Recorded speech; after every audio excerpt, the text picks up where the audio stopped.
हम उदयपुर तो घूम रहे थे, पर इतने सारे सवाल हमें सोने नहीं दे रहे थे। उसमें से पहला सवाल था कि क्यों उदयपुर के राजा खुद को राजा नहीं मानते और जनता भी उनको राजा नहीं मानती। तो इस सवाल को लेके हमने बहुत सारे लोगों से पूछा, तो हमें जानने को मिला जो कि हैरान कर देने वाला था।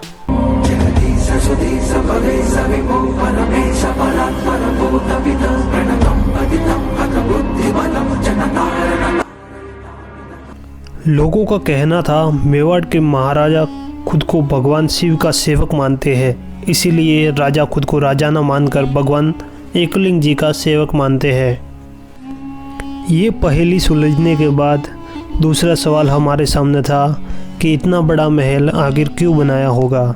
इस सवाल को सुलझाने के लिए हमने इतिहास से मदद ली और हमें मालूम हुआ कि इसका निर्माण महाराणा उदय सिंह ने करवाया था, द्वितीय ने।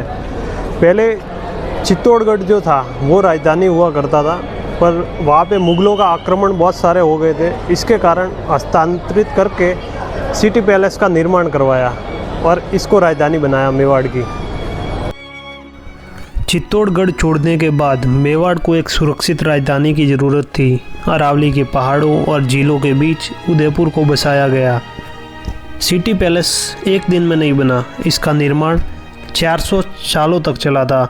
इस पैलेस को अंदर से बिल्कुल भूल भुलैया की तरह बनाया गया है। इसके अंदर जाकर कोई भी इंसान कंफ्यूज हो जाता है। शायद इन सब के कारण मेवाड़ की विरासत पर कोई कब्जा नहीं कर पाया। अब हमारे मन में एक बहुत महत्वपूर्ण सवाल था कि क्या महाराणा प्रताप जी के कवच और बाला 80 किलो का था। तो इसका जवाब मिला हमें महाराणा प्रताप जी के वंशजों से, जो चौंका देने वाला था।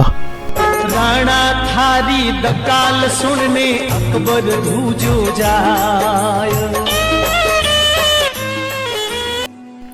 उन्होंने बताया कि महाराणा प्रताप जी के कवच और बाले का वजन 80 किलो का नहीं था। जब किसी बड़े व्यक्तित्व को तोला जाता है तो उनके वजन से तोला जाता है। तो लोगों ने उनके महान व्यक्तित्व को वजन से तोला, मतलब जितना भारी वजन होगा उतना ही अच्छा होगा। कवच और बाला भारी जरूर होंगे, पर 80 किलो के नहीं थे। अब एक आखिरी सवाल, जिसका आप भी कई सालों से इस सवाल के जवाब का इंतज़ार कर रहे होंगे। तो आखिर हल्दी घाटी युद्ध किसने जीता था। हमें पढ़ाया गया कि अकबर महान, पर जो हमें पता चला वो हैरान कर देने वाला था। जब दिवेर का युद्ध महाराणा ने जीता, तब सारी मुग़ल चौकियों को नष्ट कर दिया गया था। उसके बाद सारी ज़मीनों के पट्टे जनता को दिए गए थे।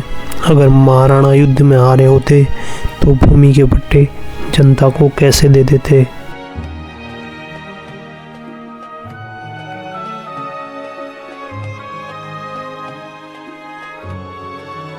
जब कोई नए महाराणा बनते थे तो उनके राज तिलक के बाद इस कुंड में 1 लाख चांदी के सिक्के भर दिए जाते थे। 1 लाख सिक्कों में से 25,000 चौक पे उछाल दिए जाते थे, जिसे जनता ले लेती थी, और बाकी के सिक्के दान और पुण्य में दिए जाते थे।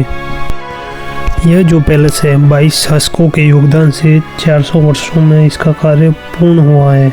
यह महल पिछोला झील के किनारे स्थित है।